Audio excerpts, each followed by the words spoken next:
Good morning, everyone. I hope you all are fine.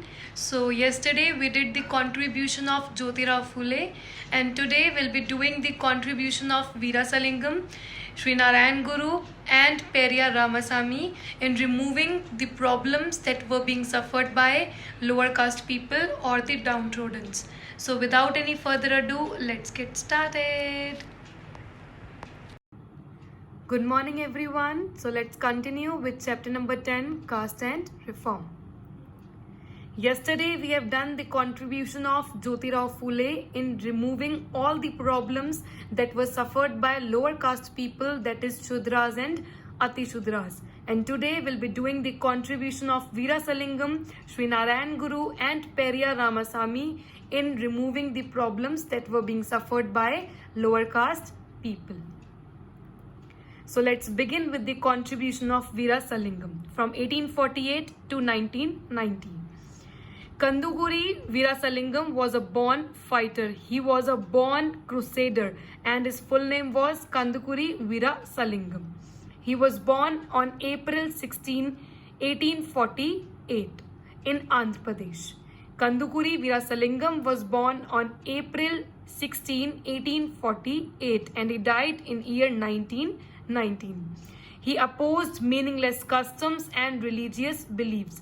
वीरासलिंगम ने अपना opposition show करा, अपना हेट्रेड शो करा towards the meaningless customs and religious beliefs कि जो अपर कास्ट है उनको पैम्परिंग दी जाएगी और जो लोअर कास्ट है उनको टेम्पल एंट्री नहीं दी जाएगी.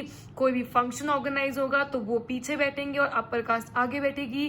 कॉमनवेल्थ में से पानी नहीं निकाल सकते.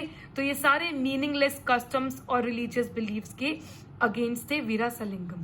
So he showed hatred, he condemned the meaningless customs and religious beliefs.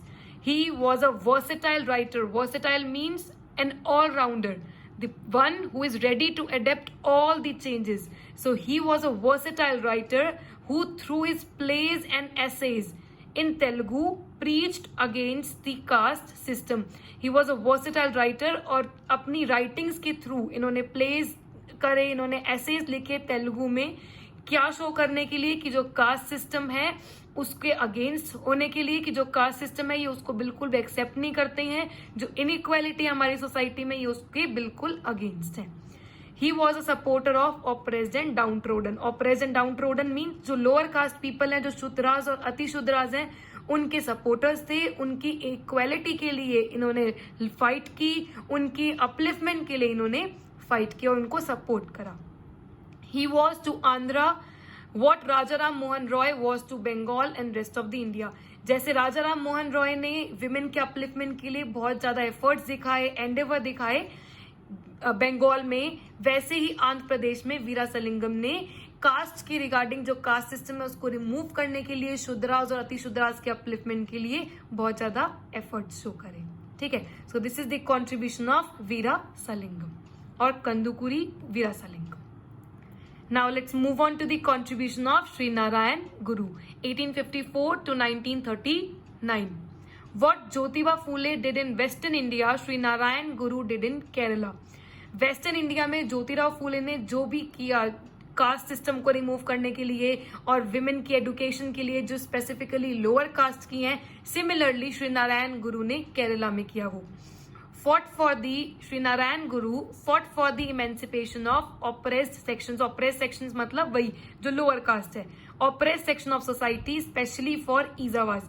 ईजावास के लिए ही इन्होंने क्यों लड़ाई की देखते हैं. The caste in which he was born, which was considered as untouchable.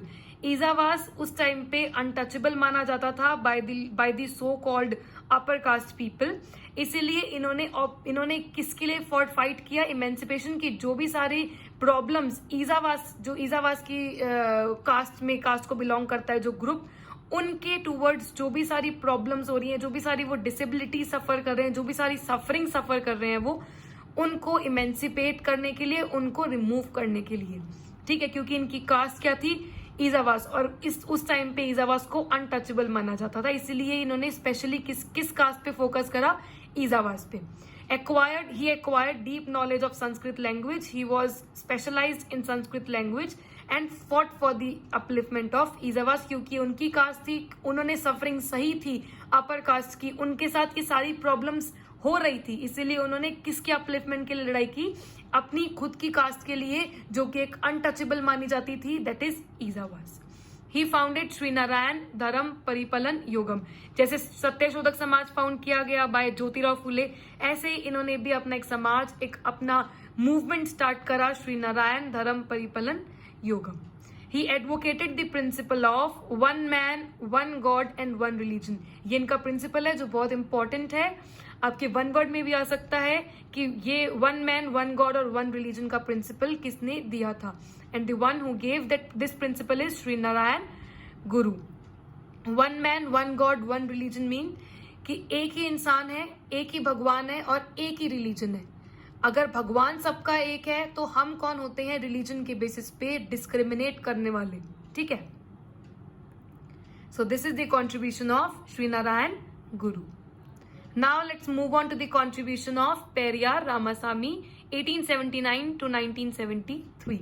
He was a reformer of Tamil Nadu. इन्होंने तमिलनाडु में बहुत, जैसे इन्होंने केरला में करा, इन्होंने आंध्र प्रदेश में करा, इन्होंने तमिलनाडु में अपलिफ्टमेंट के लिए काफी ज्यादा लड़ाइयां की, मतलब रिमूवल, जो भी प्रॉब्लम्स वो सफर कर रहे थे उसके towards. He was pained to note that Dalits remain untouchables for centuries. He was so pained and he was so affected by the sad plight of untouchables की जो दलित्स हैं उनको अनटचेबल की तरह ट्रीट किया जा रहा है और बहुत सारी प्रॉब्लम्स वो सफर कर रहे हैं. इस वजह से ही वॉज वेरी पेन, उनको बहुत ज्यादा ये वाली चीज अफेक्ट की गई. दलित्स के लिए महात्मा गांधी जी ने भी बहुत काफी कुछ करा था. They were denied education, participation in social activity and contact with other caste. ये मैंने आपको पहले भी बता चुकी हूँ कि उनको ना एजुकेशन प्रोवाइड की जाती थी. क्यों? क्योंकि अगर एजुकेशन प्रोवाइड करेंगे तो अपर कास्ट लोअर कास्ट के साथ बैठेगी, जो अपर कास्ट, जो सो कॉल्ड अपर कास्ट हैं, वो बिल्कुल भी उस चीज को एक्सेप्ट नहीं करेंगे. पार्टिसिपेशन इन सोशल एक्टिविटी, अगर कोई भी प्रोग्राम होता है तो उसमें लोअर कास्ट पीछे ही पीछे बैठेगी, अपर कास्ट आगे बैठेगी.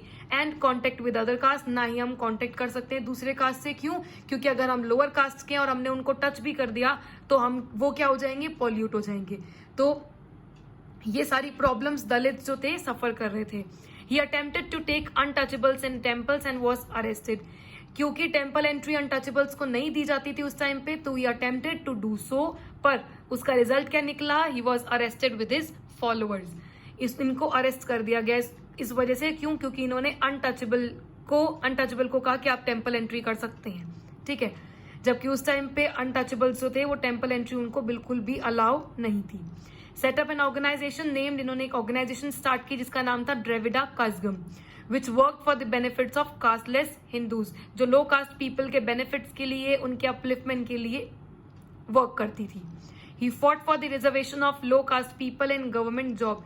इन्होंने काफी ज्यादा एफर्ट शो करे इस चीज के टूवर्ड्स कि अब क्या होना चाहिए, रिजर्वेशन होना चाहिए. अगर गवर्नमेंट जॉब्स में कुछ रिजर्वेशन होना चाहिए टूवर्ड्स किसके अमंग, लो कास्ट पीपल के अमंग. ठीक है. और इनके इस एफर्ट से ही, इनकी इस मेहनत से ही जो कॉन्स्टिट्यूशन में अमेंडमेंट आया और उस अमेंडमेंट के अकॉर्डिंग काफी ज्यादा सेफ गार्ड्स प्रोवाइड करे गए, काफी ज्यादा अपॉर्चुनिटीज प्रोवाइड की गई लो कास्ट पीपल को. He started simple marriage ceremonies without priest since lower caste people could not afford to pay heavy amount to the priest. इन्होंने सिंपल मैरिज स्टार्ट करी, जैसे ज्योतिराव फुले ने भी स्टार्ट कराई थी, without priest, without so called pandits. एक reason वो था कि पहले तो टेम्पल एंट्री नहीं दी जाती थी, तो इस वजह से पंडित शादी करेंगे ही क्यों, करवाएंगे ही क्यों. दूसरा, जो अमाउंट जो वो मांगते थे प्रीस्ट, वो इतना अफोर्ड नहीं कर पाते थे लो कास्ट पीपल, इसीलिए he started simple marriage ceremonies without priest. ठीक है. सेइंग्स, इनके कुछ सेइंग्स हैं, जैसे इन्होंने प्रिंसिपल दिया अपना, इन्होंने भी कुछ सेइंग्स दी. ठीक है. So at one place he says, there can not be any caste among mankind. To speak of caste differences among us who are of same country is sheer mischief. sheer mischief का मतलब क्या है, nothing but harmful. पहला जो इनका saying है, क्या बोल रहा है, there can not be any caste among mankind. Mankind में अगर हम ह्यूमन बींग्स हैं, हम एक साथ इकट्ठे रह रहे हैं, तो हम लोगों के बीच में कोई कास्ट नहीं होनी चाहिए. To speak of caste difference, अगर हम कास्ट डिफरेंस की बात करते भी हैं, एक कंट्री में रह के, तो वो क्या है, हमारी कंट्री के लिए हार्मफुल है और कुछ भी नहीं है। तो एक ही कंट्री के रहने वाले लोग जो हैं, हम उनके बीच में कास्ट के बेसिस पे डिस्क्रिमिनेट ना करें, ठीक है। And the other saying is the caste system that teaches notions of superiority, inferiority, high and low depending on the level should be scotched at very base.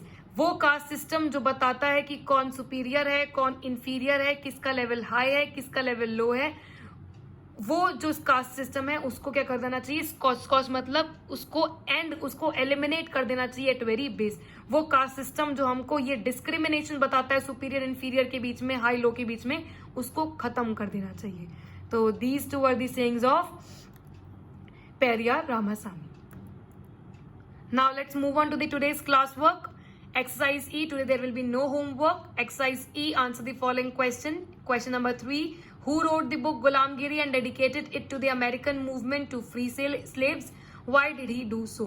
गुलामगिरी किसने लिखी थी और किसने डेडिकेट की थी अमेरिकन मूवमेंट से, किसने उसको लिंक किया था और क्यों किया था? Second question number 5. Name the leaders of depressed classes who were critical of national movement. How did their criticism help the national movement?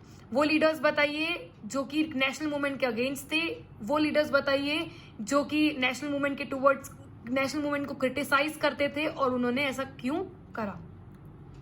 So this is the answer of question number 3 which is your class work. These 3 points, Gulamgiri was written by Jyotirao Phule in 1873. Okay, and this is the answer of question number 5 which is again your class work. There will be no homework today. These 4 points. Now let's move on to today's general question. Again, do not attempt this question in your notebook. You just have to think about it. This is just for your general knowledge, and just give me the answer in comment section in yes or no. There are certain reservations for lower caste in our country. अभी बहुत सारी reservation है government jobs को लेकर और बहुत सारी चीजों को लेकर, ठीक है। So do you think our government is being partial towards the general caste, और these reservations are the result of their lower caste suffering since many centuries? तो आपको क्या लगता है कि ये रिजर्वेशन जो है, ये जो रिजर्वेशन है, ये गवर्नमेंट हमारे टुवर्ड्स पार्शियलिटी कर रही है इस वजह से है, या फिर ये रिजर्वेशन इस वजह से है क्योंकि जो लोअर कास्ट पीपल थे उन्होंने बहुत ज्यादा सफरिंग्स सही हैं, उन्होंने बहुत ज्यादा प्रॉब्लम सही हैं, तो उसके रिजल्ट की वजह से रिजर्वेशन करी है, ठीक है। तो आप बताइए कि कौन सा ऑप्शन आप चूज करेंगे, कि या तो इधर आपको, या फिर आप ये वाला ऑप्शन चूज करेंगे कि ये जो है कि ये पार्शियलिटी है टुवर्ड्स अस, या फिर ये रिजर्वेशन जो है ये बिल्कुल सही है, हम बिल्कुल एग्री करते हैं इस रिजर्वेशन के टुवर्ड्स जो भी सिस्टम है ये। क्योंकि वो जो है ये रिजर्वेशन जो है ये सिर्फ इसलिए क्योंकि जो अनटचेबल्स थे, जो लोअर कास्ट थे, उन्होंने पहले बहुत ज्यादा प्रॉब्लम्स सफर की थी, ठीक है। So I hope you understood everything, and if you have any problem just ask me. See you tomorrow. Bye bye.